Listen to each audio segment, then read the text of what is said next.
Yun, hi guys, good morning. No? So, basta po kayo. At marami pong salamat sa mga nanonood sa ating previous videos. Na kahit minsan lang tayo makapag-upload. Kasi yun nga, may pinag-abalahan tayo. So, nabisi tayo guys sa pag-breed ng ating pugo. No? At hindi tayo naka-video. No? So, ngayon guys, papakita ko po sa inyo yung ating 8 bats na pugo. So, dito sa guys, sa pugo house, sa kubo nila. So, 6 na bats yung nandito at yung dalawa nandun sa kubo natin sa kabila. Kasi mga sisiyo pa yan. So yun guys, update ko po sa inyo yung ating first batch, no. So ito guys, yung ating first batch, no. So ito lahat ay ano na to, kumbaga na-seleksyon na natin kasi yung pag-breed hindi naman 100% na yung mga napili mong itlog ay babae or female, no. So dito guys, ito na yung mga napili natin at umiitlog na din sila. Ito yung first batch, yan, female yan lahat. Yan yung second batch, so napili na din yun natin lahat, yun mga babae na yun. Pero may nandun sa yung mga white na pugo, yung mga lalaki, no. So yun, yan yung second batch. At yung ating third batch guys nandito. So ito yung ating third batch, yan, ito yung ating third batch at nasa din sila 60 plus. So nagsimula na din silang umitlog yung ating third batch, no.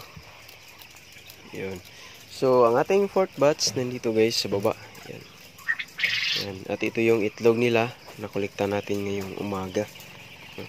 So every morning kasi tayo guys nagkukolekta ng kanilang mga itlog para ibenta, no, or may kukuha na nito sa atin.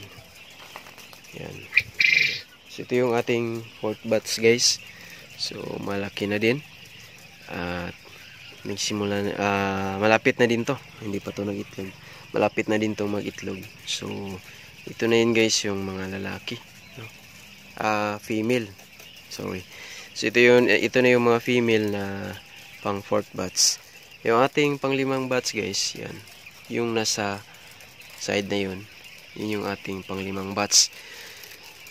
Ito sila guys. So hindi pa to na na seleksyonan ng lalaki at saka babae.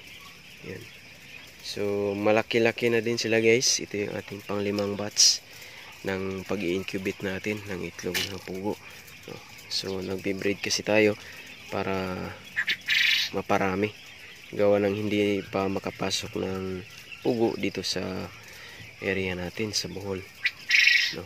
So yan, ito yung pang-limang batch natin guys. At ito yung pang-anim. So yung pang-anim guys, hindi pa ganun kalaki, pero wala na silang ilaw. Nandun sa kabila na kulungan yung dalawang batch natin, meron pa yung mga ilaw. Pero itong pang-anim, no, so wala na tong ilaw at malaki-laki na din sila, no. Kompleto na yung balahibo. Yan. So yan sila guys, kumakain. Ang pinapakain ko pala sa kanila guys is ito, yung bayo, no. Kasi yung Integra 1000 ay malayo dito distansya at saka matraffic dun. So okay din naman yung bayo na bayo 1000, yung Nutrimart. Yan. Sa Unipids. Yan. So yan yung 6 na batch guys na nandito sa ating kubo ng pugo, no. Saka yung mga lalaki guys nandito, yung first batch at second batch na lalaki na benta na natin. At yung ating pang third batch na lalaki, ito yun sila guys. Marami-rami din, no? So wala talaga, hindi talaga ma-perfect natin yung female, no, kahit na piliin mo. Ito yung ating pang third batch na lalaki. Kasi yung first at saka second nabenta na natin. Nasa 100 plus din yun. At saka yung ating pang fourth batch na lalaki, andun guys sa taas. Yan. Yun yung side na yan. So, lalaki yan. Yun yung mga lalaki. Hindi ganun kadami, konti lang. So, yan yung pang fourth batch. Yung pang limang batch na nandun, hindi pa yun natin na seleksyonan ng mga lalaki. At saka yung pang-anim, no?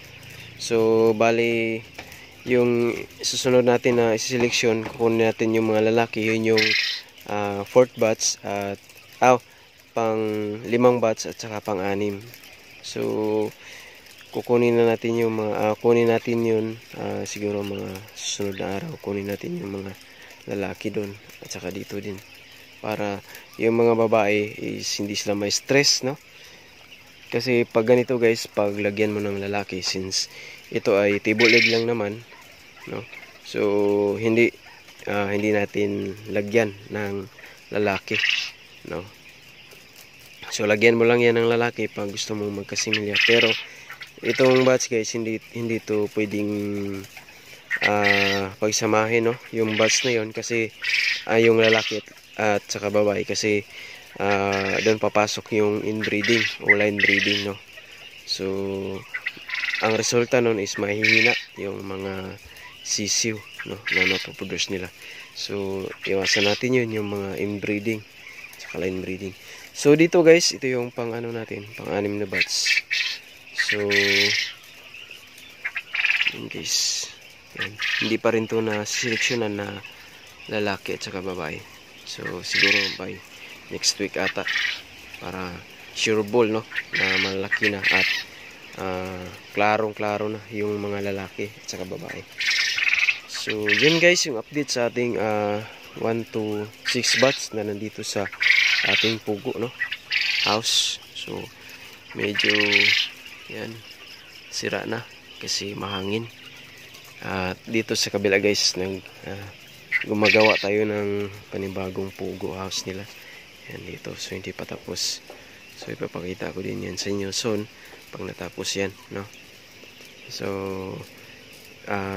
yung nagpaparami kasi tayo ng pugo guys. So dito sa kabila, yung mga susunod na batch na mapipisa dun sa breeding natin, dito na natin ilagay para ito intact na kasi ito guys, no, puno na. So dito na sila at hindi na to tama na to, hindi natin to lagyan ng pugo kasi pag nagkakali na to lahat, i-repair natin yung pugo house nila. So yung mga bagong breeding natin guys na grower at saka magiging RTL, dito na natin ilagay sa bagong natin, sa bagong house ng ating pugo. Yan. So yan, nipa lang din yung ating ilagay dyan guys sa nila, bubong. Yan. So yun guys, yung update sa ating mga pugo dito, saka yung production ng itlog nila sa ating mga naunang pugo na naglilihi na talaga. Okay din naman, okay lang din naman, okay na. Yan. So maganda yung itlog na nila, magandang klase. Yan. So hindi madaling mabasag. So yun lang guys, good morning and happy Saturday sa ating lahat. Good morning.